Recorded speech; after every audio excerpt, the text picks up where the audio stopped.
Hakul basirah, ainul basirah. Di ainul basirah engkau tidak melihat dirimu ada.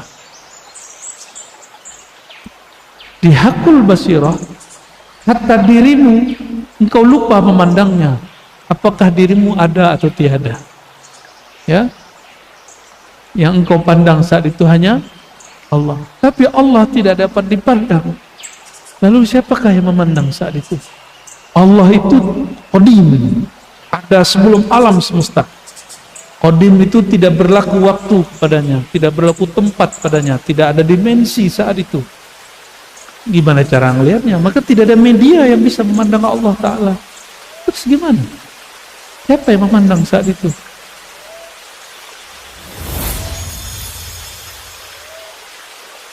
Jemaah yang dimuliakan Allah, mohon maaf lahir batin, taqabbalallahu minna wa minkum. Semoga Allah menerima kekurangan kita, bukan ibadah kita. Ibadah kita tidak layak diterima, salatnya tidak khusyuk, puasanya penuh dengan kekurangan, puasa mata masih jelalatan, puasa kita masih emosi, zikir masih merasa ahli zikir. Maka ibadah-ibadah begitu tidak pantas diterima. Yang pantas diterima hanya kekurangan kita. Ya. Syu'aul basirah. Kita akan masuk kepada hikmah yang ke-45. Cuma di cetakan ini Darut Taqwa Damaskus, ini cetakan yang menurut saya sangat bagus. Oke. Ini nomornya nomor 36. Jadi digabung nanti dengan yang setelahnya.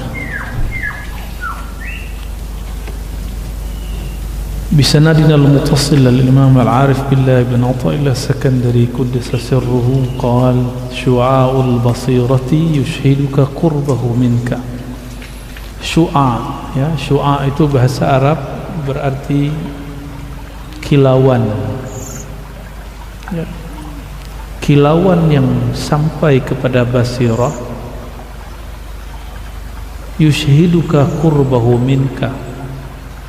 Yushhidu akan memberikan engkau persaksian, penglihatan, qurbahu, kedekatannya Allah minka, terhadapmu.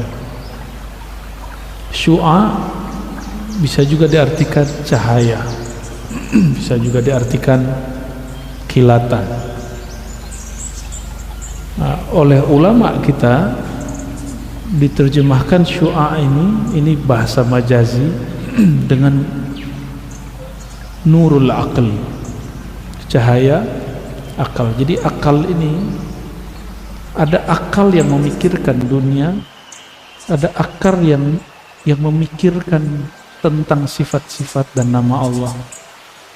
Nah, akal yang memikirkan tentang nama Allah, zat Allah tidak boleh difikirkan. Ya, kalau nama, sifat masih boleh difikirkan. Itu pengetahuannya itu disebut dengan syu'aul basir. Ya. Walaupun tadi sudah baca Fatihah, tapi hati saya belum enak juga nih. Ya.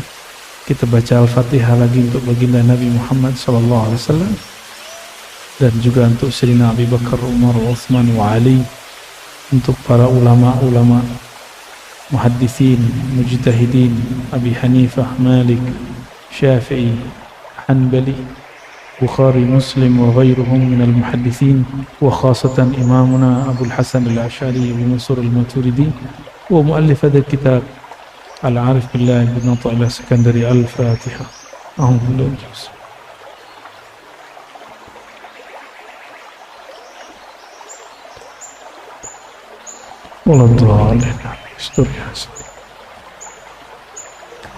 Ya, tadi kita sudah bacakan syu'aul basirah, kilatan yang masuk kepada basirah. Kalau basar, mata, ini mata, kemampuan melihat itu muncul dari sifat memandang, bahasa Arabnya basar. Ya, bahasa Arabnya basor. Tapi basor itu pada manusia hanya untuk yang zahir. Apabila dia mulai memandang ke dalam dirinya, disebut dengan basirah. Gitu, itu beda basor dengan basirah. Apabila dia sudah mulai memandang kepada nama dan sifat Allah, baru dia disebut basirah. Nah, perbedaan cara pandang itu juga karena perbedaan kacamata basirahnya. Kalau orang punya teropong teleskop yang bagus, maka daya jarak pandangnya itu jauh. Nah, orang yang pakai syu'aul basirah, kacamata syu'aul basirah, kacamata akal, paling pinter dia hanya membuktikan dalil akli bertuhan. Mana dalil bertuhan? Kalau gelas ini ada yang membuat, masa alam sebesar ini tidak ada yang buat? Jika robot yang canggih, mobil yang canggih, rumah yang bagus, ada yang buat, masa tubuh kita tidak ada yang buat? Itu akal. Itu syu'aul basirah. Nah, maka disebutkan di situ orang yang sudah mempunyai ilmu basirah, akalnya hidup, maka akalnya mulai mempertanyakan dirinya dan Tuhannya. Ya. Namun jika dia dapat cahaya, pertanyaannya yushhiduka qurbahu, bagaimana cara dia dekat kepada Allah Subhanahu wa ta'ala. Jadi sudah kenal nih, Allah itu menenangkan hati, yang menurunkan kedamaian dalam kalbu. Tapi belum tahu caranya. Tapi dia sudah sadar bahwa ada sesuatu yang bukan manusia, bukan malaikat, bukan seperti dia, tapi tidak dapat dicapai oleh akal. Nah, disinilah puncak kalam Imam Malik dan Abu Hanifah, begitu juga Syafi'i, Hanbali, Ahmad bin Hanbal. Apa kata mereka? Mahma tasawwarta bibalik, Allahu bi khilafi dzalik. Apapun yang engkau bayangkan tentang Allah, Allah berbeda dengan semua yang engkau bayangkan itu. Ya. Jadi terbayang enggak sesuatu lagi zikir? Allah bukan begitu. Karena bayangan masih di sini. Itu sebabnya kenapa ada orang gila, otaknya gak waras, karena mulai mikir-mikirin Tuhan. Allah gak boleh dipikirkan. Ya. Allah itu bukan objek pikiran. Allah itu objeknya ruhani. Hanya ruh yang bisa mencapai kesadaran bertuhan. Kalau di sini cuma kesadaran dalil bertuhan. Boleh juga disebut logika atau rasionalisasi bertuhan. Inilah makom para filosof sebelum Islam. Setelah Islam, makom ahli kalam. Ahli kalam ini yang jago debat. Ya, paling tinggi makomnya suka debat, ya, memperdebatkan Tuhan. Ya. Guru saya qidahnya Asy'ari, namanya Imam Syekh Al-Hasan Al-Basri. Hampir semua orang dia kalahkan debat. Itu diakui oleh guru-guru yang lain. Jadi apa saja mau debat tentang Tuhan di aras, Tuhan tidak menempati aras, Tuhan tidak turun berpindah-pindah, istawa bukan berarti duduk, lengkap semua dalil di kepala dia. Apa aja debat, semua kalah sama dia. Tapi dia mengeluh. Apa kata dia? Saya bicarakan Allah, tapi sholat tidak terasa Allah. Coba tanyakan kepada semua orang yang menampilkan kesolehan dalam berdebat. Ya. Mohon maaf, ya, itu masa lalu kita semua. Masa lalu saya maksudnya. Di saat kami hobi berdebat dengan Wahabi, dengan Syiah, dengan filosof. Setelah kalah berdebat, yang kalah pun tidak ikut kita. Kita pun hanya merasa senang sesaat saja dan tidak pernah merasakan Allah itu bagaimana.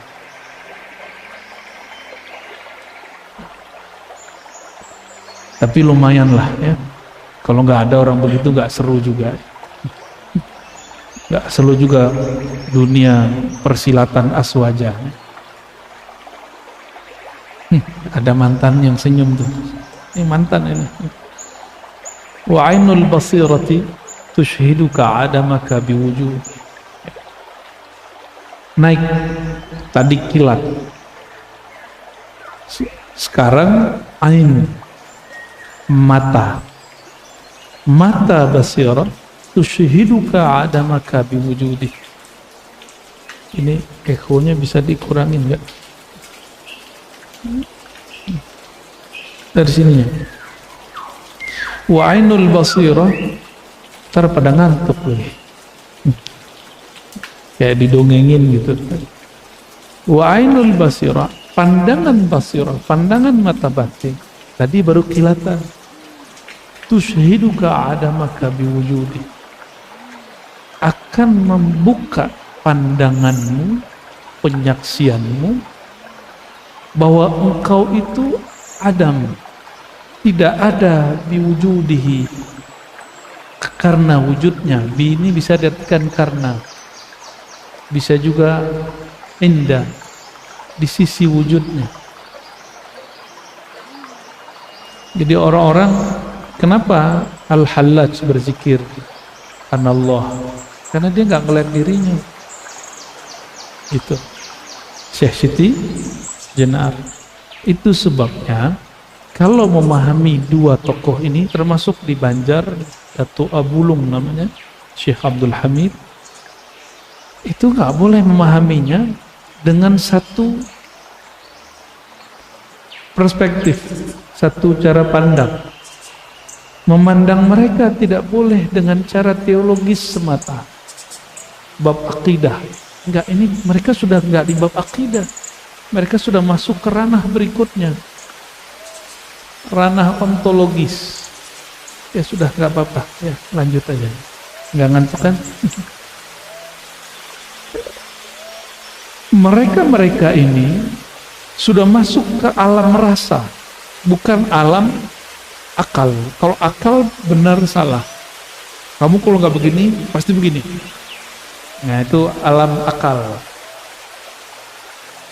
Kalau alam rasa, engkau tidak rasakan, engkau tidak tahu.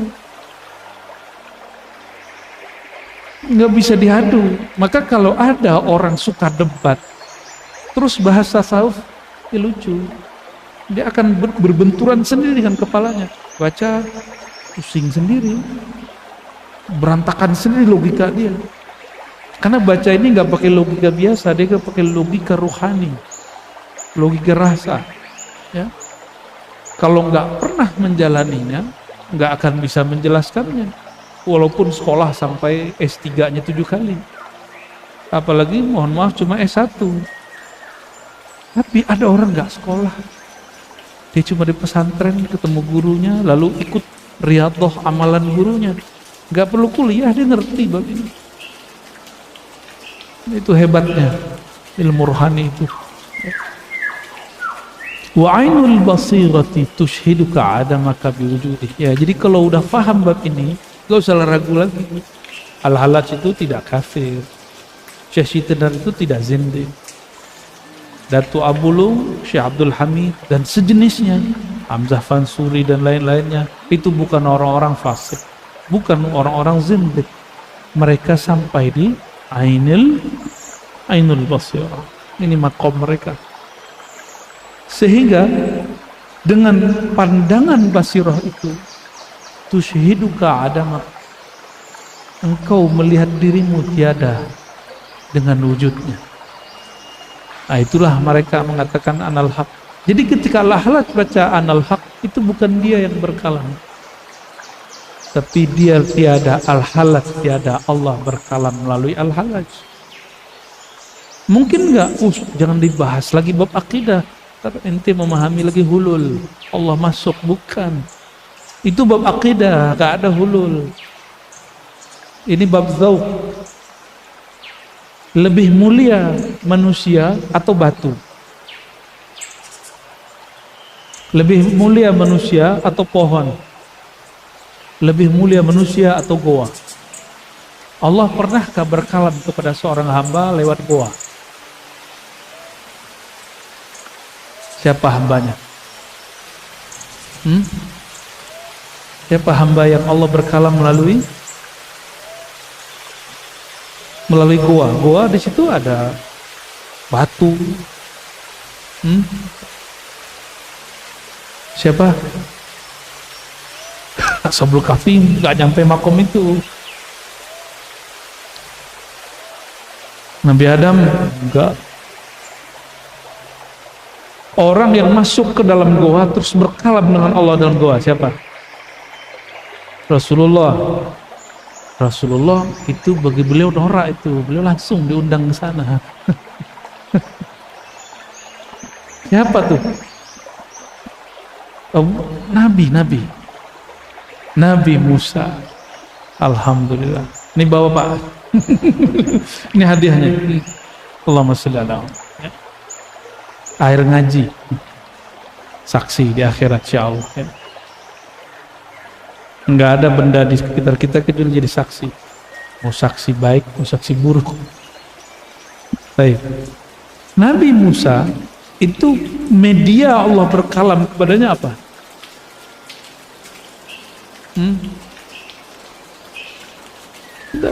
Itu tempat itu, goa itu.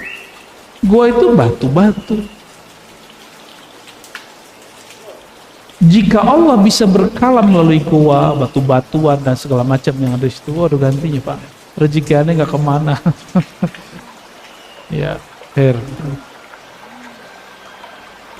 Maka Allah berkalam lewat kita itu lebih afdal. Makanya Allah saling berkalam lewat Sayyidina Muhammad SAW kepada sahabat. Ya, dan itu bukan hulul, bukan ittihad, bukan penyatuan. Nggak ada yang bersatu. Masa hamba makhluk bersatu dengan Khalik? Nggak ada. Mana hamba yang dicipta bersatu dengan yang mencipta? Nggak level. Kalau ada orang mengatakan saya bersatu dengan Tuhan, dia kurang ajar. Itu hamba kurang ajar. Su'ul adab kepada Allah Subhanahu wa ta'ala. Bersatu begitu aja kita ogah. Apalagi bersatu dengan Allah. Jadi kalau bertuhan itu harus waras juga. Walaupun makomnya kemana-mana, maka akal itu akan berkembang tergantung mengenal dia kepada Allah. Bagaimana dia mengenal Allah Subhanahu wa ta'ala. Tapi perhatikan ini bahasa Arab. Ainul basirah membantu engkau menyaksikan dirimu tiada dengan wujudnya. Masih ada dirimu, tapi tiada. Masih pakai bi dengan wujudnya. Berarti masih ada hijab di situ. Nanti akan ada perbandingannya setelah. Wahaqqul basirah, ini yang paling tinggi. Tapi ini tingkatannya lebih dari 70.000. Menurut para ulama kita, di dalam makom ini ada 70.000 makomat di dalamnya. Wallahu a'lam bishawab. Wahaqqul basirah. Lalu hakikat basirah, yushhiduka wujudahu. Kalau tadi engkau melihat dirimu, tapi engkau tidak menyaksikan dirimu, tapi masih melihat diri. Kalau yang ketiga ini hakul basirah, engkau tidak lagi melihat dirimu, yang ada cuma wujudahu, wujud Allah Subhanahu wa ta'ala. Kalau ada orang sampai di maqam ini terus dia mengatakan wujudi wujudullah, baru dia tidak dikafirkan. Tapi kalau belum sampai di sini, apa kata Syekh Abdul Qadir Jilani dalam risalah Al-Ghausiyahnya yang dikumpulkan oleh Syekhah, seorang perempuan, mursyid perempuan, Faqih Hayat Al-Jailani, ya. Dia menulis kitab Al-Futuhat Ar-Rabbaniyah fil Awrad Al-Qadiriyah, masih hidup.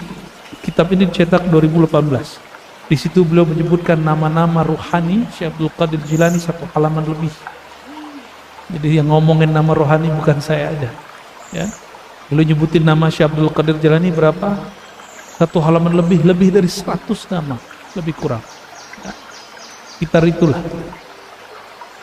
Apa kata beliau? Berkata Syekh Abdul Qadir Jilani, Allah berkalam kepadaku. Syekh Abdul Qadir Jilani pernah diilhami Allah berkalam-kalam secara rohani. Maka jika ada wali berkalam dengan Allah bukan wahyu, disebut dengan ilham. Kalau wahyu jadi syariat nanti. Maka kalaupun disebut wahyu harus tambahkan wahyu ilhami. Bukan wahyu nubuat, bukan wahyu risalah. Ya. Boleh juga disebut wahyu walayah, wahyu kewalian. Tapi itu istilah masih berbahaya. Kita ganti istilahnya dengan ilham. Apa kata sir Allah ke dalam kalbunya? Ya Ghaus al-A'zam. Ya. Wahai Ghaus. Jadi panggil beliau dengan Ghaus al-A'zam. Siapa yang mengatakan seperti yang tadi, wujudku wujud Allah gitu ya, sebelum dia melewatinya, maka dia telah kafir. Itu yang disebut kafir. Ternyata dulu di Aceh pernah terjadi pertengkaran masalah itu. Syekh Hamzah Fansuri udah meninggal, lalu pengikut-pengikutnya buku-bukunya dibakar karena fatwa juga seorang mursyid thariqah, tapi lebih sering berdebat, namanya Syekh Nuruddin Ar-Rajiri, tapi bukan asli Aceh, keluarin fatwa. Jadi dari dulu sampai hari ini, dan sampai hari ini itu terjadi di Aceh, itu perdebatannya begitu sampai sekarang ya. Apa kata Syekh Nuruddin Ar-Rajiri? Hamzah Fansuri zindik, kafir. Kira-kira begitu. Kalam-kalam Hamzah Fansuri itu zindik dan kufur. Sayangnya orang udah meninggal, gimana mau konfirmasi? Dan saya yakin kalaupun dia hidup dia nggak mau berdebat. Tapi ternyata nih guru kami di kampus sudah wafat, Prof.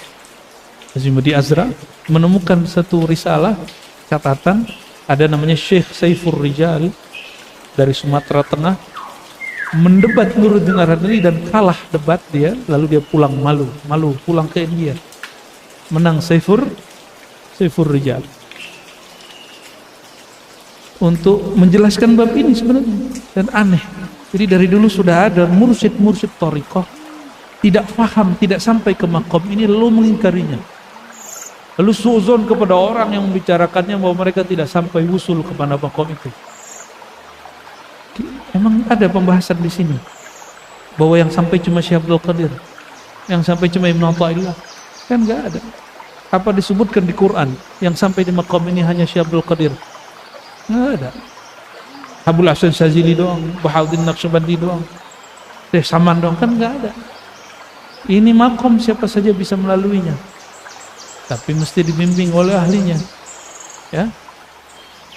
Jadi wahaqul basirah.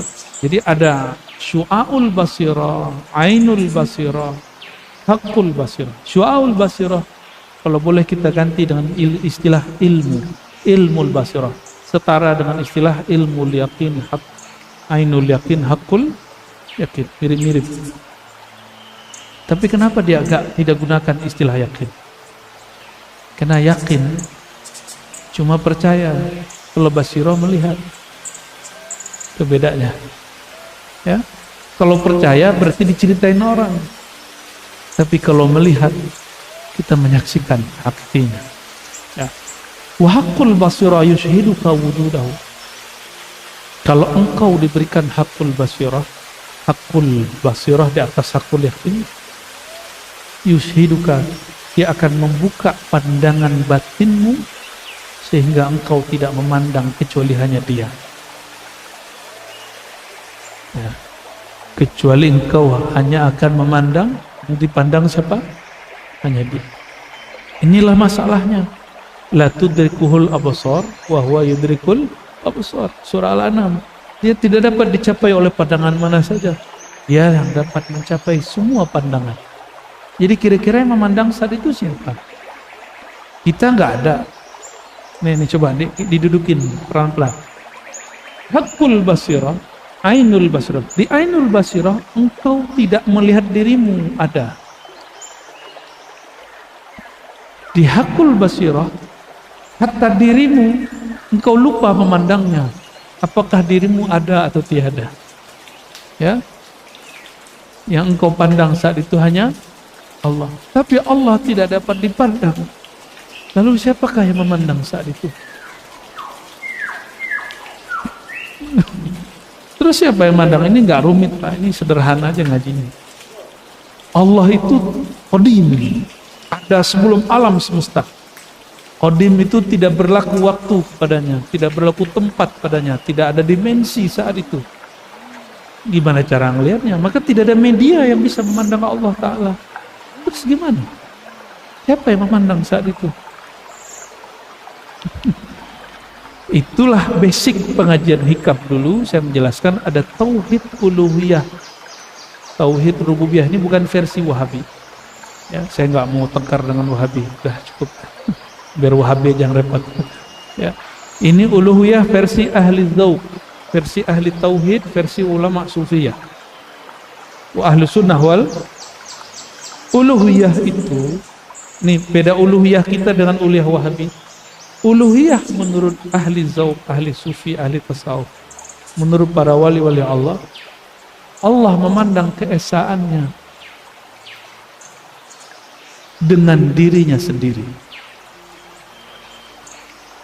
Jadi nggak ada selain Allah. Kalau rububiyah, tauhid Rabb, pencipta, Allah menyaksikan keesaan dirinya dengan menzahirkan ciptaannya. Mudah toh? Nggak sulit? Maka si pencipta disaksikan oleh yang dicipta. Apa kata yang diciptakan? Ya Rabbi, wahai Tuhan, wahai penciptaku. Sekarang yang dicipta sudah tiada, hilang, binasa. Kullu syai'in halikun, segala sesuatu binasa kecuali hanya wajahnya. Wajah toh, ya. Maka jika ada seorang hamba menyaksikan Allah, saat itu Allah memantulkan wajah rububiyah pada diri.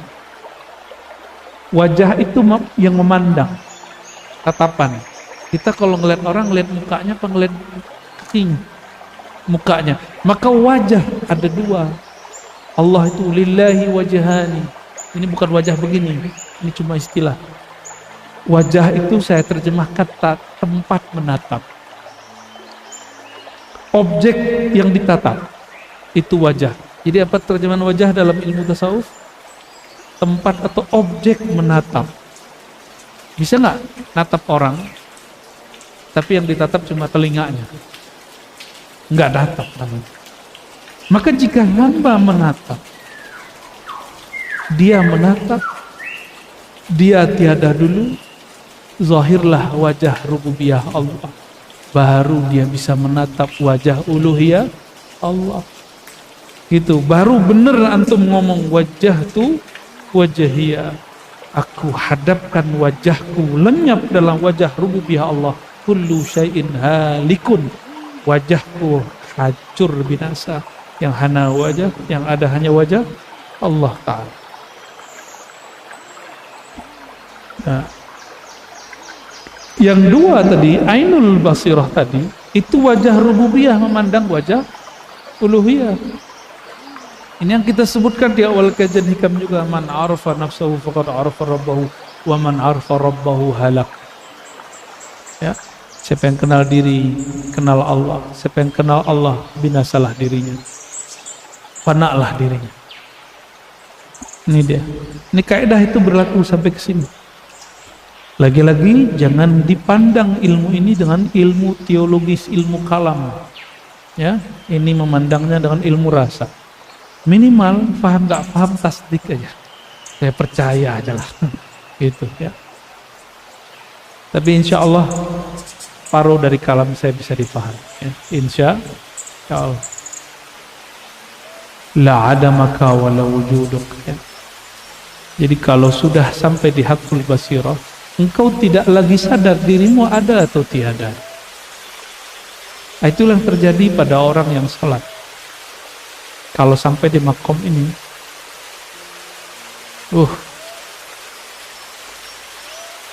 Maka orang-orang yang sampai di makom ini taat tidaklah dengan ambisi, terkena maksiat tidaklah perlu terlalu disesali sampai putus asa. Menyesal dalam pengertian tobat wajib, tapi menyesal dalam pengertian putus asa haram. Tuh hati-hati loh, nyesal. Menyesali dosa wajib, tapi menyesali dalam pengertian berputus asa haram. Nah, wali-wali Allah itu ini akan kita tiru. Mereka kalau taat itu nggak nafsu. Jadi kalau pergi ke Masjidil Haram itu jangan nafsu, umroh lagi. Kapan lagi antum memberi kesempatan bagi orang? Coba kalau ada 1000 orang kayak antum, orang Indonesia, 1000 orang tiap hari mikir begitu, tiap hari umroh. Itu bid'ah kata Imam Nawawi. Ya. Kalau nggak ketemu Nasim antum udah sebut saja Kalam Ar-Razi, bid'ah itu. Bid'ah dalam bab adab, bukan bid'ah dalam fikih. Bab adab. Ya, mana adab kita? Ngasih kesempatan orang. Ya. Begitu juga kalau di Raudhah. Memang kalau nggak duduk di Raudhah, antum nggak dekat sama Rasulullah. Ya. Lama-lama di Raudhah boleh, nggak apa-apa. Kalau lagi ada tugas rohani. Tapi kalau nggak ada, selesai hajat 2 rakaat, sholat sunat 2 rakaat, mau tambah 4 rakaat lah, jalan. Ada sunnah setelah itu, yaitu nyapa beliau. Kita pikirkan ada ratusan, ada puluhan ribu orang di belakang beramal tidak dengan nafsu. Ya, sayangnya saya nggak punya travel ya. Kalau nggak ajak antum umroh nggak pakai nafsu. Allahumma sholli. Gak usah tawarin travel sama saya ya.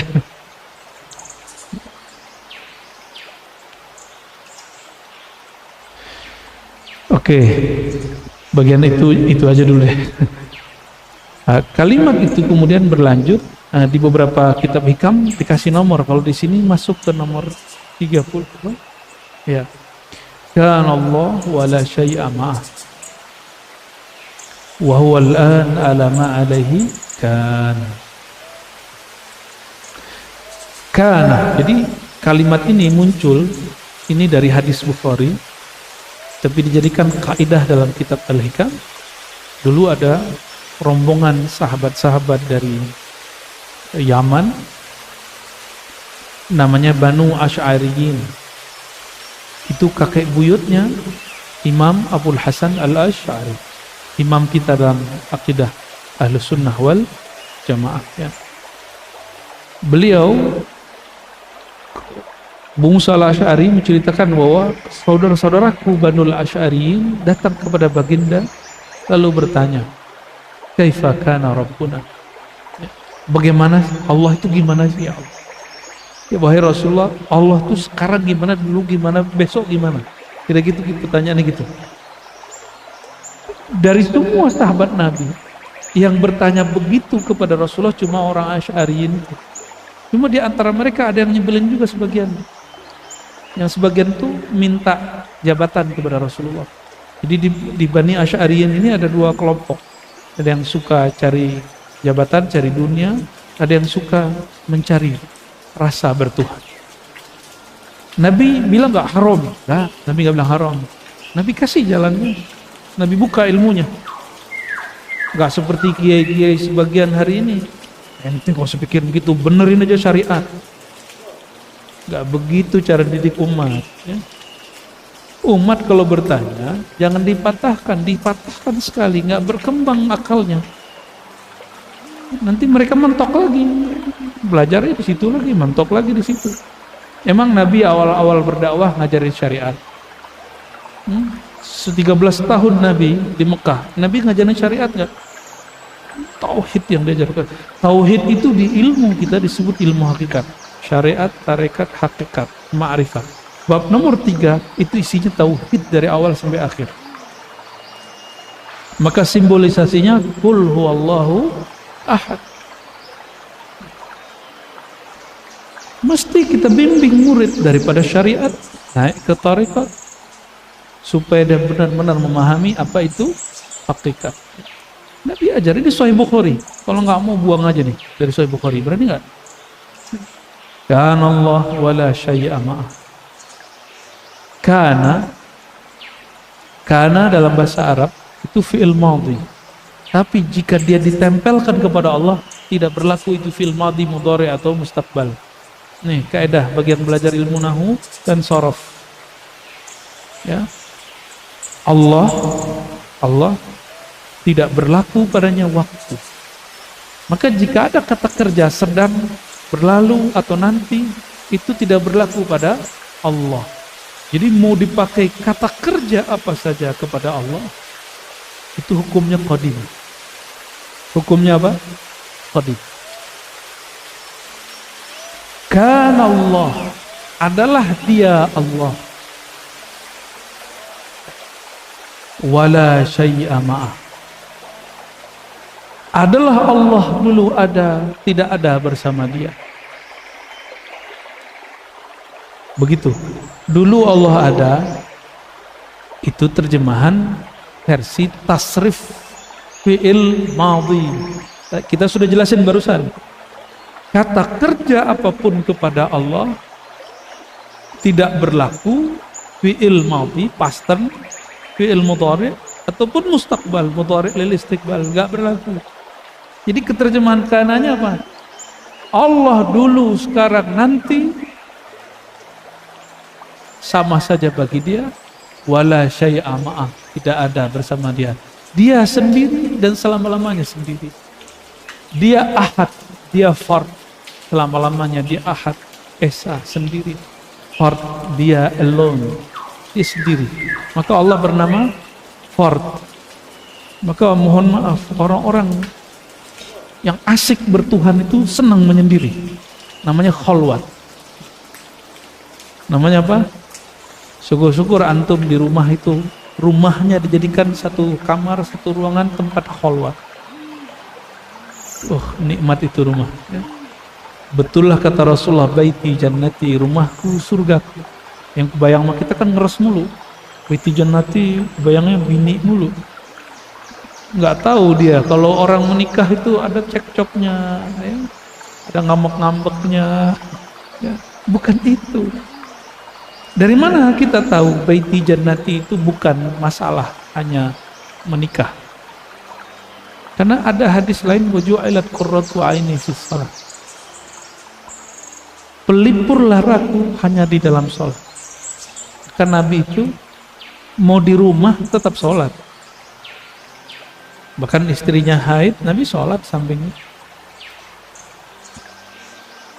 Tapi kalau yang bab nikah itu lain bab. Nanti ada masanya kita jelasin itu. Nabi nikah, Nabi menggauli istrinya, tapi itu dihitung zikir, itu ada lagi ilmunya itu. Itu ilmunya nggak berat, cuma ilmunya vulgar. Ya. Belum boleh dibuka itu ilmu.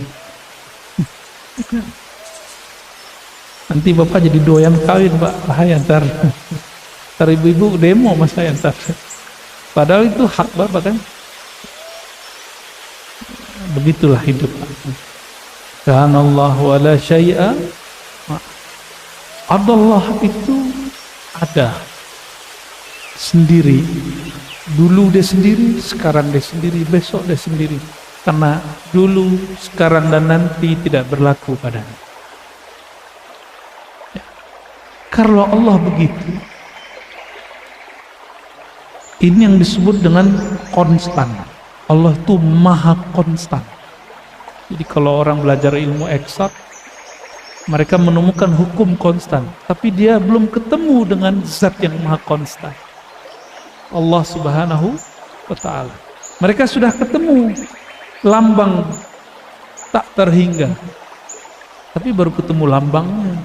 Apa bedanya dengan ahli kalam? Ahli kalam ketemu dalil Allah tak terhingga itu, tapi belum ketemu dengan yang tak terhingga itu.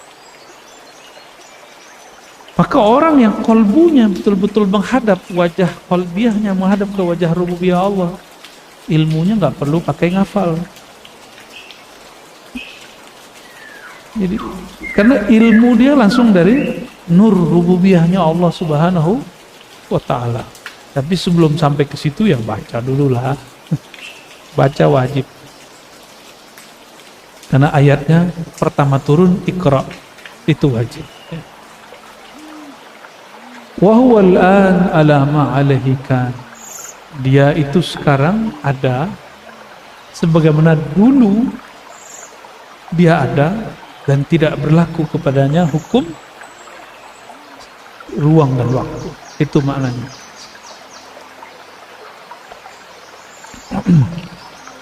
Saya mau tanya, yang disebut waktu itu apa? Detik-detik, jam? Jangan-jangan jam kita beda nih. Jamnya berapa, Pak? Jam berapa tuh? Jam berapa? Oh sama. Saya 21, Pak. Tuh 21 kan? Nah 22 tuh. Ini jam, bukan waktu. Jam itu penunjuk waktu. Penunjuk waktu bukanlah waktu. Peta itu penunjuk jalan. Peta itu bukan jalan. Guru itu dalil bertuhan. Kalau buku itu tulisan tentang dalil bertuhan. Jadi dalil itu artinya apa? Penunjuk jalan. Tapi guru bukan Tuhan. Rasulullah itu dalil bertuhan. Tapi Rasulullah bukanlah Tuhan. Kalau ada orang mengatakan dirinya Allah, dia belum nyampe di makom hakul basirah. Kita sebut apa tadi? Ente kurang ajar. Tul adab itu. Pakai baju presiden nggak akan disebut presiden. Pakai baju wali kota nggak akan disebut wali kota. Nggak usah gitu deh. Saya pakai baju polisi. Saya polisi nggak? Enggak. Pakai baju doang. Ada orang dipakaikan baju euforia. Itulah yang terjadi pada mereka-mereka yang mabuk dalam zikrullah, dalam ma'rifatullah. Itu sebabnya mereka-mereka itu kena hukum. Yang menghukuminya wali juga. Di Al-Halaj itu menghukuminya siapa? Wali-wali juga kok. Ulama-ulama yang mengerti Allah juga kok. Syekh Siti Jenar siapa yang hukum dia? Sunan Kali ya, pertimbangan dari beliau. Dan itu hukumnya wajib pada wali. Kalau ada orang begitu, dia ada wali yang wajib menangani masalah itu. Gak boleh dibiarin. Al-azminah hahuna umurun wahmiyah. Begitu kata pensyarahnya. Waktu itu sebenarnya wahmiyah. Waham. Apa terjemahan waham, Bu ya? Buya Asfi. Serius nih, bukan ngetes ini. Ini terjemahannya bingung kita nih. Wahmiyah itu terjemahan Indonesianya yang cocok apa? Abstrak. Waham. Waktu itu waham.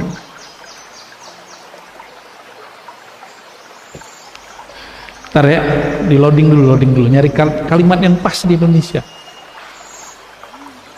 Kalau ilusi ya mirip, cuma kalau boleh digunakan wahmiyah itu subjektif, waktu itu subjektif.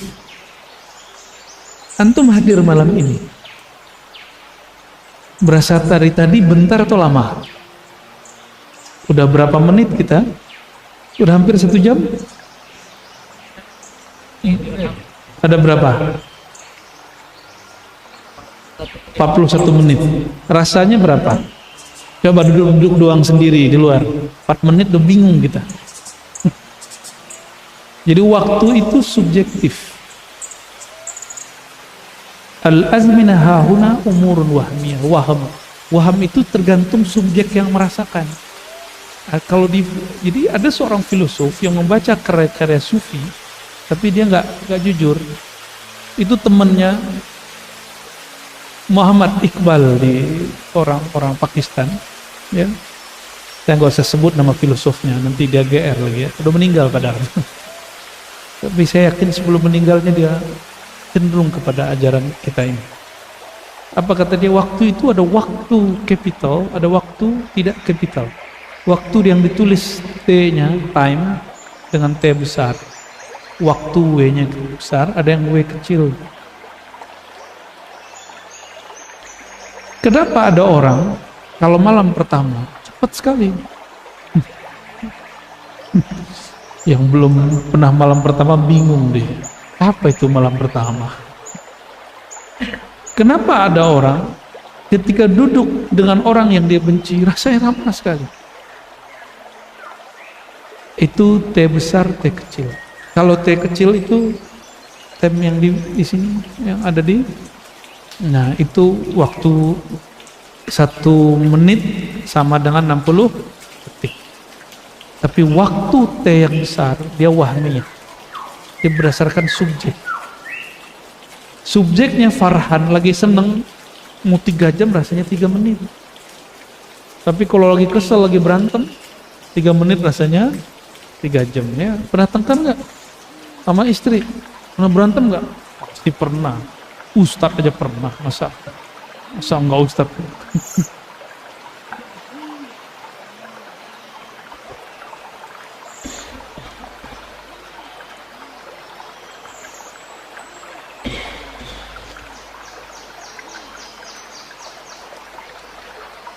Allah dulu sendiri, sekarang gimana? Berarti kita ini makhluk tidak layak disandingkan dengan wujud, itu maksudnya. Berarti sholat antum itu layak nggak disandingkan dengan Allah? Orang yang sudah mengerti bab ini, kata Syekh Abdul Qadir Jilani, ya, dia tidak lagi pantas menyebut dirinya ahli ibadah, nggak pantas lagi.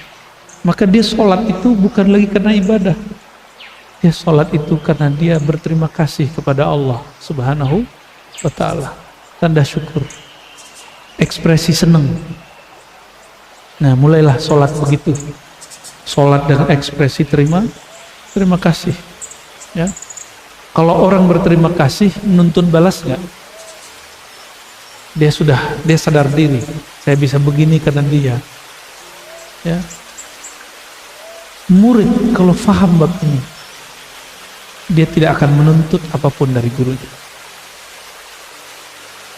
Nggak nuntut lagi perhatian, nggak minta Allah dia dikenang namanya. Ya. Jadi nanti kalau ketemu guru dimanapun jangan salaman, Ustaz, Yai, ingat saya nggak? Nggak begitu nanya sama guru. Ya, itu bukan pengalaman sama saya menyaksikan ada orang ketemu kiai, ketemu habib begitu. Ya, ente kalau friend dia boleh lah, ya teman lama gitu. Tapi saya punya teman, sekarang sudah jadi orang luar biasa. Kalau ketemu saya nggak akan nanya begitu. Ya, saya kenalkan diri, saya Ar-Razi. Mungkin sudah lupa dengan saya, tapi saya nggak lupa dengan Anda. Gitu kita ngomongnya. Jangan sok penting bilang, ente masih kenal nih nggak? Ya apa kita? Ya. Nah, orang-orang yang sering menyebut hajatnya di hadapan Allah, dia belum betul-betul kenal kepada Allah. Dia taunya Allah tuh tempat minta-minta doang. Memang Allah tuh kasih jajan. Nggak begitu, bertaamul dengan Allah nggak begitu. Maka kalau doa bukan lagi doa menuntut. Doa itu hanya bentuk, ya Allah, bukti aku hina, aku meminta kepadamu. Itulah maksud dari hadis. Orang yang nggak berdoa, Allah marah kepadanya, hadis Ibnu Majah. Baru benar doa mukhul ibadah. Doa itu intinya ibadah.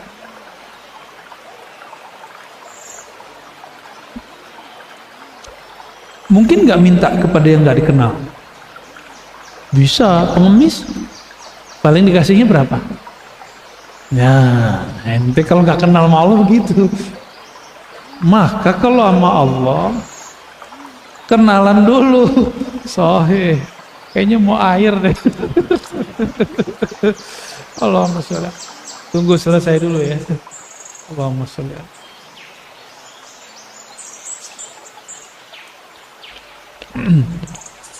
Pesan Pak Dokter sama saya harus banyak minum. Ya, boleh. Allahumma sholli ala Muhammad. Kita lanjut ya. Qala radhiyallahu ta'ala anhu wa qaddasallahu sirrahu la tata'adda niyatu himmatika ila ghairih. Fal karim la tatakhattahu al-amal. Nah, ini babnya sudah bukan bab tauhid. Jadi bab tauhid sudah selesai. Jadi kalau dalam tasawuf bicara tauhid, ada kaidah. Kalau dalam akidah bicara tauhid begitu aja. Dan itu perlu. Jadi kita juga tidak akan menyampingkan ilmu akidah, itu basic. La tata'adda, janganlah engkau tata'adda niyatu himmatika, menghantarkan niat dari keinginanmu kepada selain Allah Subhanahu wa ta'ala.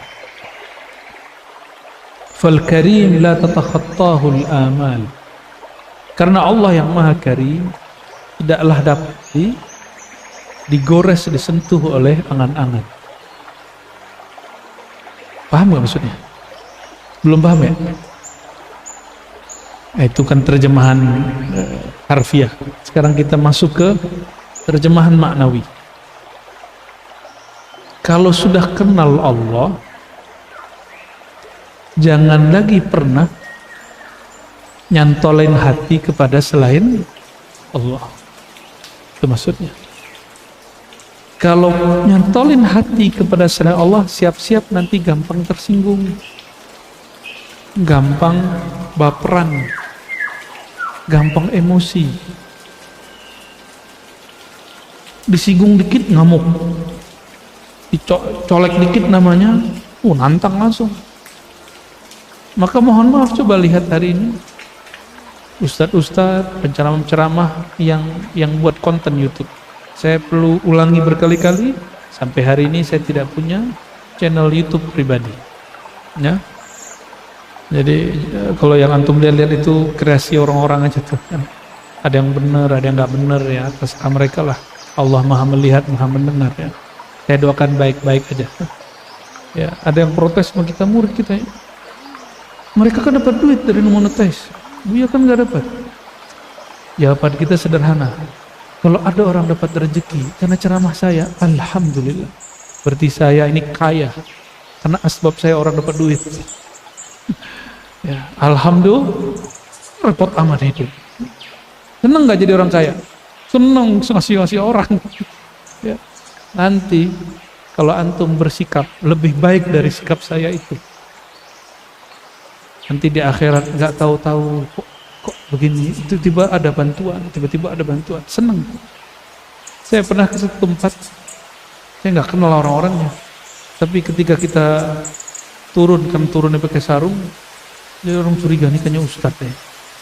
Dilihat-liatin di handphone, sama. Ya, kita makan nggak bayar, padahal makan itu banyak, satu rombongan. Ya, padahal kita ngeliatin duit di dompet juga nggak cukup. Tahu-tahu ada yang bayarin. Siapa yang bayarin? Tidak tahu siapa orangnya. Kata kasirnya, orangnya tadi udah pergi pak. Dia tinggalin duit sekeplok. Nanti kalau lebih buat kamu. Kira-kira begitu. Itu terjadi. Jadi kita kalau juga baik kepada makhluk, Allah akan kasih fasilitas. Insya Allah. Al-Karim. Nah, maka di bawah qala al-Junaid, Al-Karim la alladhi la yuhwijuka ila mas'alik. Al-Karim alladhi la yubali man a'ta. Al-Karim alladhi la yukhayyib raja' al-mu'ammilin. Karim, Allah itu namanya Al-Karim. Benar enggak? Karim, tapi terjemahan Karim di dalam buku kebanyakan hanya Maha Mulia. Para Al-Karim, terjemahan Imam Junaid adalah Al-Karim alladzi la yubali man a'ta, yang tidak memperhatikan siapa yang dia beri. Mau dia orangnya muji dia, mau orang patuh sama dia, mau muhibbinnya, mau mubghidinnya, pencintanya, pembencinya, dia beri. Itu namanya Karim. Kalau Allah pakai alif lam, Karim. Kalau hamba buang alif lamnya, disebut Karim. Sudah begitu belum? Ya. Belum, sama tetangga aja sulit bener ya. Sama tetangga aja kita sulit baik. Mau jadi karim. Ya karim. Bukan ya salam Pak, ya karim. Maka biasain. Nih wajah-wajah nonton YouTube setiap hari. Nonton channel siapa aja, kasih like. Apa? Subscribe. Ya, kasih Pak. Kenapa? Itu tanda kita mendukung itu karim. Emang ribet amat sih, cuma gitu-gitu doang. Rezeki nggak ketukar, ya, rezeki nggak ketukar. Dulu di Facebook ada unlike ya, sekarang masih ada nggak? Masih ada. Seharusnya itu ditiadakan karena menghilangkan sifat al-karim. Ya. Al-karim alladzi la yukhayyibu raja'al mu'amilin. Al-karim itu orang yang atau zat yang tidak membuat putus asa harapan orang yang berharap. Kalau saya bukan Al-Karim, belum sampai di makom itu, karena itu hanya makomnya Allah Ta'ala. Jadi itu sebabnya ketemu Allah antum gampang, ketemu Ustadz mungkin susah ya. Jadi kalau ketemu Kiai, ketemu Habib, ketemu Ustadz, ketemu sulit, karena dia bukan Al-Karim. Kalau Allah Al-Karim, antum sholat 2 rakaat langsung ketemu. Kalau ketemu Ustadz, ketemu rumit. Jangankan antum, kita aja mau ketemu guru kita sulit kok.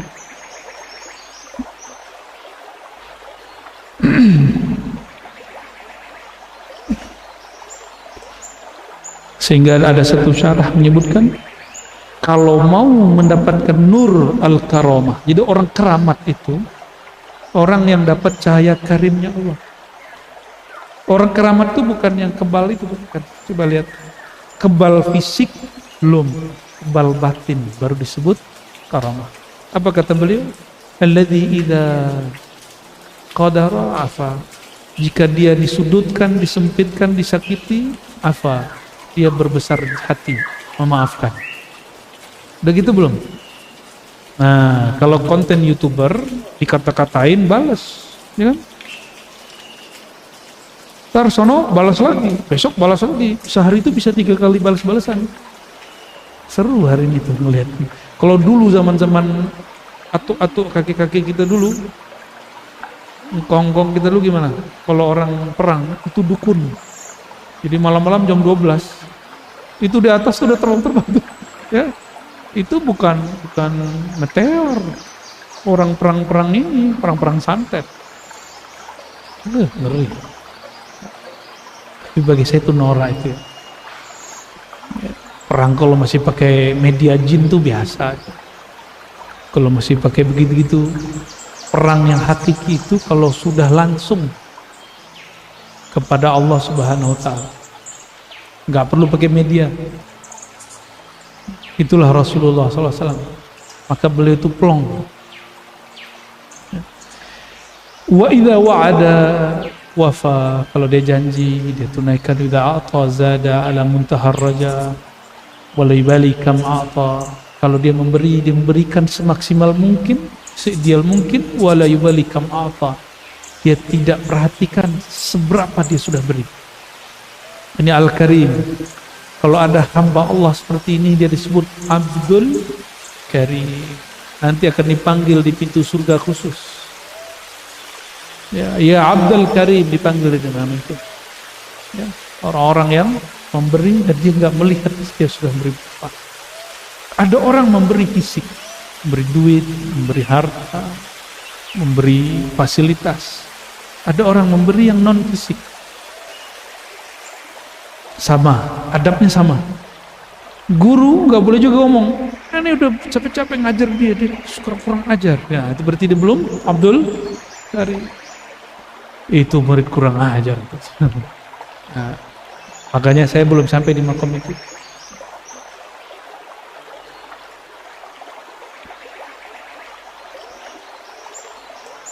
Masih panjang kalimatnya ini, tapi kita cukupkan dulu. Ya. Cukup Pak? Untuk malam ini maksudnya. Ya, sudah dapat 3 babnya.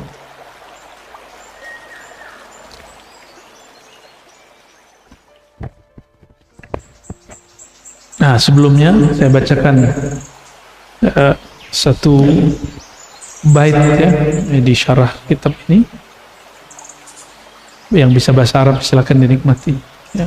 Qala ba'duhum haramun 'ala man wahhada Allah rabbah wa afradahu ay yajtadiya ahadan rifda wa ya sahibi qif bi ma'al haqqi waqfah amutu biha wajdan wa ahya biha wajda wa kulli mulukil ardi tajhadu jahdaha fadhal mulku mulkun la yuba'u wa la yufda. Artinya Buya Asfi yang tahu. Ya, kalau dimaknai secara bebas, orang yang sudah kenal Allah, orang yang mengatakan saya beriman bertauhid kepada Allah, tidaklah pantas dia menggantungkan harapnya kecuali hanya kepada Allah. Itu ringkasnya begitu ya. Tafadhol kalau ada yang mau ditanya. Berapa menit? Hasbunallah itu thariqahnya, ini hakikatnya. Ya. Thariqah itu wiridnya, Pak. Ya. Syariatnya apa? Ayat gimana ayatnya? Fatawakkalu 'alal hayyil ladzi la yamut. Bertawakallah kepada yang Maha Hidup yang tidak pernah mati. Itu syariatnya. Perintah. Tawakallah engkau. Apa thariqahnya? Baca hasbunallah wa ni'mal. Apa hakikatnya? Kanallah wala syai'a ma'ah. Itu cara nerapinnya ya. Baik, kalau ada pertanyaan bisa tunjuk tangan. Sebutkan namanya, Pak, dari mana? Assalamualaikum warahmatullahi wabarakatuh. Assalamualaikum. Saya Suparman dari Ciputat, Pak. Ya, saya pernah baca katanya ruh itu tidak mati. Saya nggak tahu penerangan seperti apa. Mungkin mohon penjelasannya. Terima kasih. Assalamualaikum warahmatullahi wabarakatuh. Apakah ruh itu mati? Itu ya. Ruh itu sampai hari ini hakikatnya belum tersingkap banyak. Karena Allah sendiri mengatakan min amri rabbi, itu urusan gua, kira-kira gitu. Kamu gue pikirin. Kenapa? Karena ruh itu adalah objek tajalli zat Allah yang bisa menjadi objek, yang bisa menjadi wadah Allah bertajalli. Tajalli itu Allah mengenalkan dirinya, itu cuma ruh. Oleh karena itu, ruh itu dia tidak disebut dicipta, tidak juga disebut dia tidak dicipta. Terus apa dong? Katakan apa yang Allah katakan, min amri rabbi. Maka jika ada orang mengatakan ruh dicipta, mungkin maksud dia itu jiwa, nafs, qalbu dicipta, nur dicipta, fuad dicipta, sir dicipta. Tapi kalau ruh, Allah hanya menyebutkan di Quran dengan satu lafaz, nafakhtu, bukan khalaqtu. Kalau khalaqtu, khaliqun jelas ayatnya, surat Sad, surat Sajadah, ya. Yang dicipta itu tubuh, khaliqun basharan min tin. Tapi kalau ruh enggak. Aku hembuskan, begitu lafaznya. Bagaimana Allah menghembuskan? Itu urusan Allah, jangan dibayangin. Mulai membayangkan batil.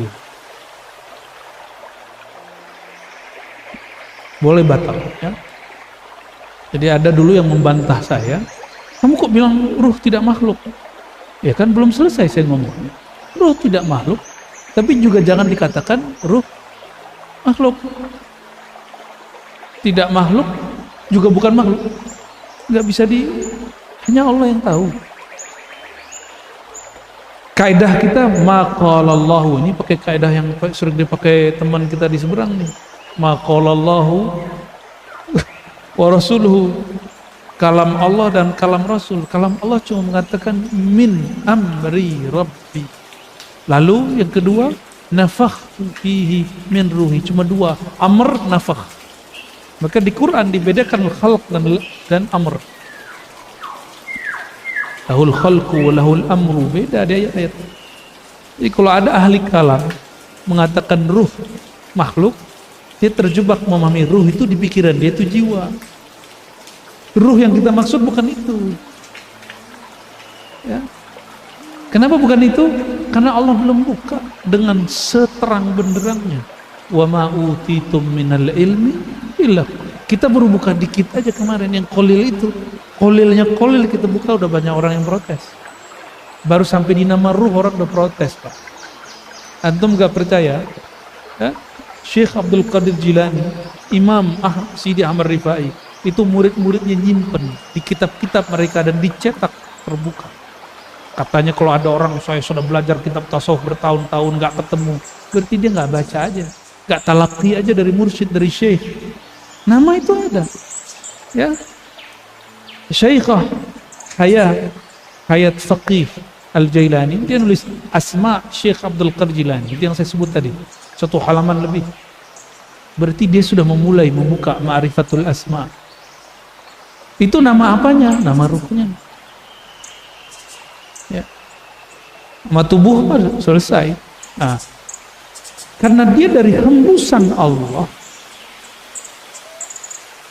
bukan dari ciptaan Allah.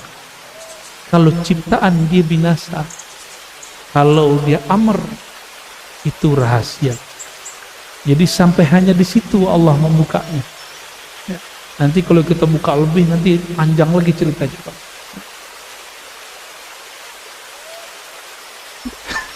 Hasbunallah wa ni'mal wakil. Ya. Mungkin maksudnya begini. Kalau tubuh berpulang, ya, ruh masih ada nggak? Ya masih. Ruh masih ada. Tapi Allah sisakan tubuh itu nanti bagian tulang ekor. Karena tidak ada reinkarnasi dalam Islam. Ajaran Al-Quran, ajaran Nabi, tidak ada reinkarnasi. Ya, jadi kalau ada ajaran-ajaran hakikat mengajarkan reinkarnasi, kita bisa berdebat. Maksud dia reinkarnasi apa? Ya. Jangan-jangan reinkarnasi versi dia bukan yang kita maksud. Nah, tubuh kita nanti diciptakan lagi dari tulang ekor itu jadi utuh. Ruh kita nanti balik situ. Karena ruh ini dia tidak akan masuk kecuali ke tubuh yang dulu dia tempati. Cuma bahannya sudah baru. Ekornya ekor lama. Ya. Itu sebabnya ada rahasia-rahasia sebenarnya di tubuh kita ini. Ekor itu kayak huruf kan ya. Nah, ilmu huruf nanti lagi, ilmunya sendiri lagi. Di tubuh-tubuh ini kita semuanya adalah huruf-huruf. Ya, wallahu a'lam bis-shawab. Ya. Lanjut. Assalamualaikum warahmatullahi wabarakatuh. Assalamualaikum. Karena kejadian baru semalam saya mungkin ada seperti sharing ya, bukan debat, antara dengan sahabat saya, kebetulan memang Nasrani. Pada akhir kesimpulan kita berbicara tentang Tuhan, tentang Allah segala macam, dan berkesimpulan saya ingin masuk Islam. Lalu pertanyaan yang terakhir, apa yang harus saya pelajari? Dia berkata seperti itu. Mohon penanganannya. Kalau mau masuk Islam apa yang harus pelajari? Ya, bagus. Ini tips kalau mau mu'alafkan orang ya. Kalau mau mu'alafkan orang jangan sodorin sholat 5 waktu, kabur di. Jangan sodorin zakat. Jangan sodorin puasa. Kalau tawaran kita yang berbeda dari ajaran kita yang membuat orang nyaman itu cuma satu. Mengenal Allah Subhanahu wa ta'ala. Jadi kenalin Allah. Jadi tawarkan tentang iman. Bab rukun iman ada sholat gak di situ? Rukun iman yang 6? Gak ada. Itu sebabnya di Sahih Bukhari hadis Jibril dimulai dari iman. Iman, Islam, ihsan. Tapi di hadis Muslim dimulainya dari Islam. Islam, iman, ihsan. Mana yang lebih kuat? Iman. Makanya Imam Bukhari lebih pas meriwayatkan hadis ini. Itu kelebihan Imam Bukhari karena beliau wali kutub juga. Ya. Cuma tugasnya nulis hadis. Jadi wali kutub itu nggak hanya tugasnya pegang tasbih mulu. Ada wali-wali Allah tugasnya masuk ke ranah politik. Maka hati-hati. Jangan hujat semua orang yang memimpin di negeri ini. Siapa tahu di antara mereka 1-2 ada yang wali. Dan kita nggak tahu aja. Ya. Siapa tahu antum tidur, dia sholat, dia doa, ya Allah, rakyatku begini. Ya itu wali, itu dia orang. Dia nggak sempat lagi mikirin dirinya. Ada orang begitu, insya Allah itu pemimpin wali Allah. Insya Allah pemimpin wali Allah. Beberapa sih muncul di hati kita, tapi kita nggak boleh sebut namanya, ya, nggak boleh sebut namanya, nggak juga. Ntar kalau dia pemimpin ini kan banyak nih. Kalau kita buka, orang nggak percaya. Sama dengan kita bilang si fulan waliullah, orang nggak percaya. Masa sih? Masa wali begitu? Kayak dia pakai akal dia. Masa wali nggak pakai kopiah? Lah urusannya apa? Jadi kalau bagi dia wali harus pakai sorban kemana-mana. Itu orang agama Sikh kemana-mana pakai sorban, hatta ke WC pakai sorban. Nggak wali juga, itu agamanya beda sama kita. Jadi kalau awal bertemu dengan orang yang ingin mengenal ajaran ini, tawarkan sesuatu yang spesifik tentang ma'rifatullah. Ma'rifatullah itu sederhana kok, qul huwallahu ahad. Dalami itu nanti ketemu nikmat asik, ya. Qul huwallahu ahad itu mulai dari kulnya, kata hu-nya itu sudah cukup. Kasih hu aja sama dia sudah nikmat. Kata Imam Fakhruddin Ar-Razi dalam kitab Mafatihul Ghaib tafsir beliau. Apa kata beliau? Saya nulis buku risalah kecil tentang rahasia hu. Ini Imam Fakhruddin Ar-Razi di jilid 1 kitab tafsir Mafatihul Ghaib. Setiap kali aku nulis, lalu aku merenung, lalu membaca nama hu di dalam hati. Apa kata dia? Muncul makna baru, seakan-akan makna yang berikut itu lebih sempurna dari nama yang ada sebelumnya. Maka beliau tidak jadi menerbitkan kalau sekarang, kalau dulu mempublish buku itu kepada khalayak. Kata dia, bukuku gak pantas menggambarkan Allah Ta'ala. Menggambarkan nama aja belum pantas. Kenapa baru bahas hu? Ya. Berarti selevel Imam Fakhruddin Ar-Razi, zikirnya apa? Kalau antum hu itu lagi nertawain orang ya beda, ya. Nyinyirin orang Kalau wali Allah itu bermakna. Gimana dengan pandangan Ustadz yang mengatakan bahwa zikir bid'ah? Ya mungkin dia dapat kitabnya begitu. Kita juga nggak maksain pendapat kita kan? Boleh nggak maksain pendapat? Dia nggak mau zikir ya nggak usah dipaksain. Cuma kita punya kitab yang juga banyak bahwa zikir salah satu zikir yang masyru' fiddin, yang disyariatkan dalam agama ini. Ya. Jam 9 Pak. Oke, seharusnya the ladies first, pakai P ya, first. Ya, silakan. Bismillahirrahmanirrahim. Alhamdulillahirrabbilalamin. Buya, saya Ibu Erni dari Cengkareng. Saya mau tanya kalau tentang beramal Ramadan sebelumnya itu kan pada musim bulan Ramadan itu kan biasa kita berlomba-lomba untuk bersedekah, terutama memberi makan minum buat yang berpuasa. Nah, pengalaman saya tahun ini tuh saya masih berbuat seperti itu, tapi kok saya berbagi itu malah ada muslim yang tidak berpuasa juga. Saya bikin berbuka puasa itu kan taruh di depan rumah, jadi berharap siapa saja yang berpuasa bisa ambil.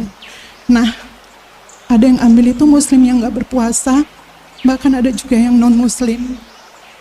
Nah, saya bertanya, apakah amal saya itu ada yang salah dalam amal saya? Oke. Setiap hati bertanya itu malah suruh memberi, bahkan bertambah. Letakkan aja depan rumah, makan minumnya yang mau ambil gitu.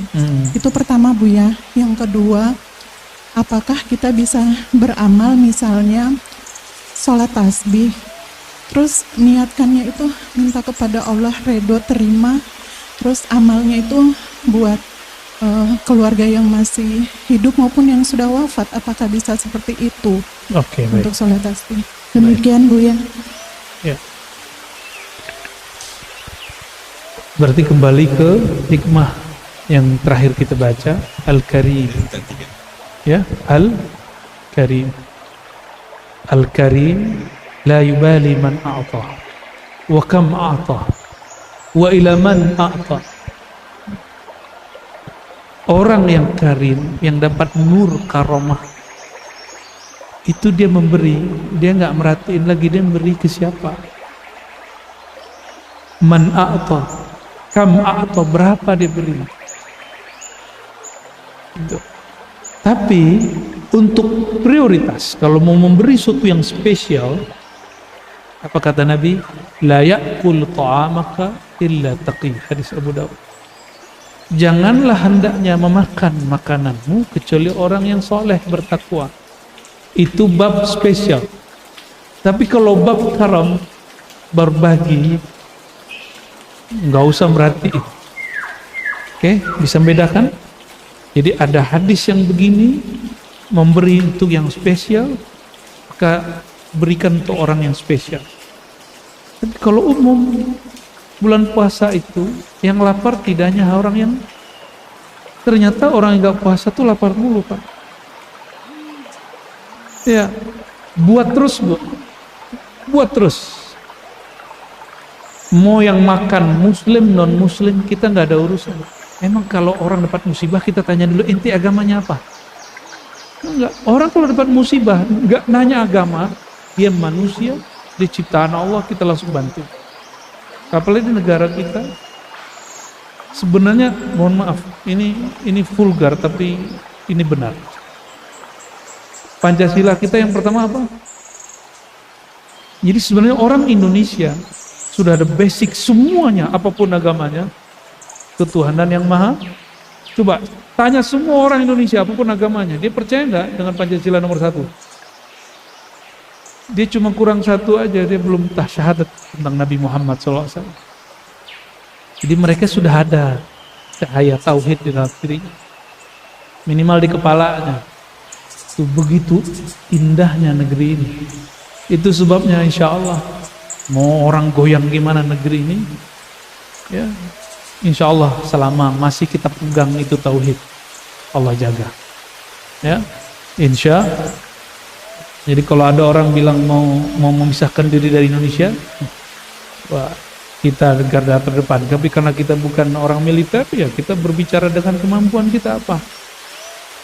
Sudah lihat kan kualat tuh orang yang teriak-teriak di Kepulauan Riau sebelumnya mau misahin diri dari Indonesia? Kualat sendiri dia. Ya, sakti. Itu yang disebut Pancasila sakti, karena ada ketuhanan yang maha esa. Ya, kurafat apa lagi ya. Kira-kira itu kajian kita malam ini ya. Yang kedua sebenarnya tidak perlu dijawab. Salat itu hanya untuk Allah. Tapi kalau setelah salat doa boleh kepada selain ya. Jadi ya Allah, saya salat tasbih, mohon sampaikan pahalanya untuk bulan itu nggak ada masalah. Tapi salatnya hanya lillah. Ya, itu Bu ya. Kalau sholat tasbih babnya sudah sendiri. Kalau bisa setiap hari, kalau nggak bisa seminggu, kalau nggak bisa sekali sebulan, kalau nggak sekali seumur, itu kalau nggak kita sholatin. Allahumma sholli wa sallim barik alaih. Na'udzubillahi minasyaitonir rajim. Bismillahirrahmanirrahim. Allahumma rahmanir rahim ya karim sholli ala abdikal karim Sayyidina Muhammad sallallahu alaihi wasallam. Ya Allah, sampaikan salam kami, rindu kami, cinta kami Salawat kami kepada baginda Nabi Muhammad SAW. Engkaulah zat yang maha karim. Amin. Dan baginda Rasulullah SAW adalah hamba engkau yang Abdul Karim. Amin. Allahumma ya Allah, Rasulullah memanggil kami ummati tanpa syarat, tanpa berharap apa dari kami. Tapi betapa hinanya kami ya Allah, betapa tidak pantasnya kami ya Allah. Kami berselawat kepadanya, tapi berharap kepentingan dunia. Kami berselawat, bertawasul menyebut namanya, tapi kami berharap sukses hanya untuk di dunia. Sedangkan dia ya Allah, beliau ya Allah, menyebut-nyebut kami bukan karena keperluan dunianya. Allahumma ya Allah, maafkan adab kami yang kurang tepat kepada baginda Rasulullah SAW. Allahumma ya Allah, nawwir qulubana binuri mahabbatih wa nuri Muhammadin sallallahu alaihi wasallam. Ya Allah, hati kami gelap ya Allah, hati kami keras ya Allah, hati kami hambar ya Allah. Maka tolong ya Allah, beri cahaya hati kami, beri rasa dalam hati kami. Amin. Beri kenikmatan, kelezatan dalam bermunajat kepada Engkau. Amin. Meskipun kami ya Allah, jika Engkau tidak berikan kelezatan itu, kami tetap akan menyembah Engkau ya Allah. Allahumma ya Allah, ya Hadi, nas'alukal huda wa tuqa wal afaf wal ghina.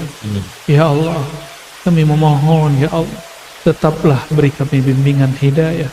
Amin. Untuk kami, pasangan-pasangan kami, anak-anak kami, keturunan-keturunan kami, saudara-saudara kami, orang-orang yang ada di samping dekat kami, orang-orang yang ada di kampung kami, di negeri kami, orang-orang yang ada di negeri kami Indonesia ini.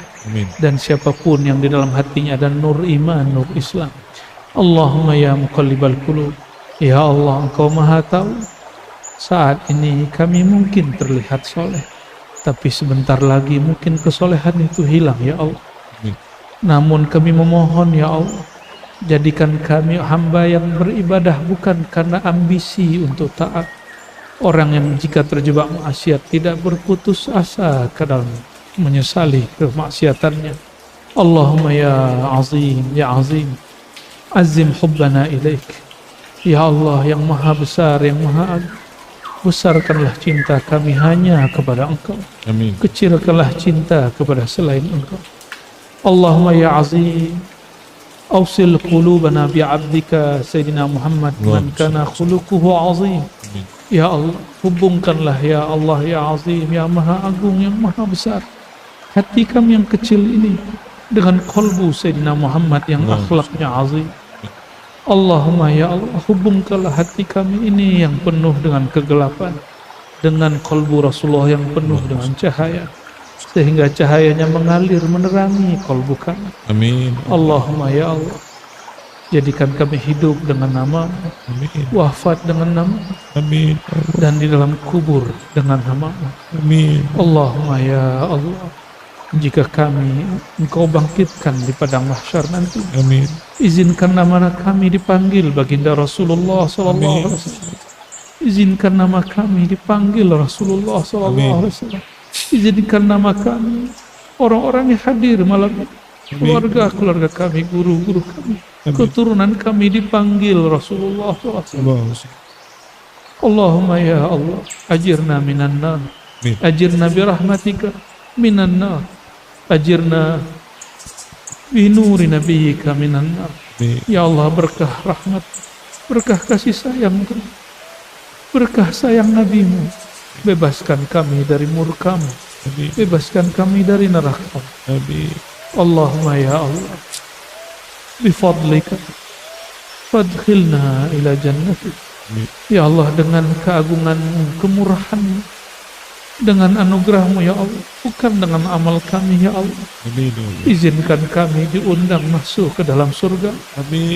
Izinkan kami bersama dengan Nabi. Izinkan kami menatap wajah Nabi, sehingga kami diizinkan juga ya Allah menatap kepada wajah. Allahumma inna nas'alukal istiqamah. Amin. لا شاترية الغراء آمين. وطريقة البيضاء آمين. برحمتك يا أرحم الراحمين. آمين. وصلى الله على سيدنا اللهم صل محمد وسلم عليه. وعلى آله وأصحابه والبيته وذريته أجمعين. الحمد لله رب العالمين. الفاتحة. أعوذ بالله.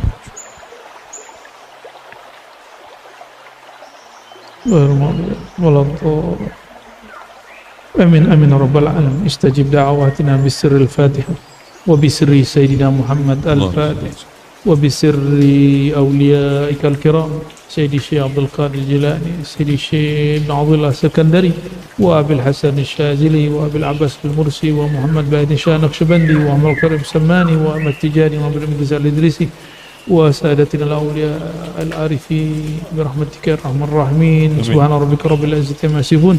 Assalamualaikum warahmatullahi rabbil alamin. Demikian dari kami, semoga bermanfaat. Kita tutup dengan salawat. Sallallahu rabbuna ala nuril mubin Ahmad al-Mustafa Sayyidil Mursalin wa ala alihi wa sahbihi ajma'in. Sallallahu rabbuna ala nuril mubin Ahmad al-Mustafa Sayyidil Mursalin wa ala alihi wa sahbihi ajma'in. Sallallahu rabbuna ala nuril mubin Ahmad al-Mustafa Sayyidil Mursalin wa ala alihi wa sahbihi ajma'in. Allahumma ya ahad salli ala Ahmad. Allahumma ya ahad salli ala Muhammad. Allahumma ya ahad salli ala al-Mahdi khalifatika sirrika ya Allah ya ahad. Alhamdulillah alamin. Ya kami mohon maaf salah kurangnya. Assalamualaikum.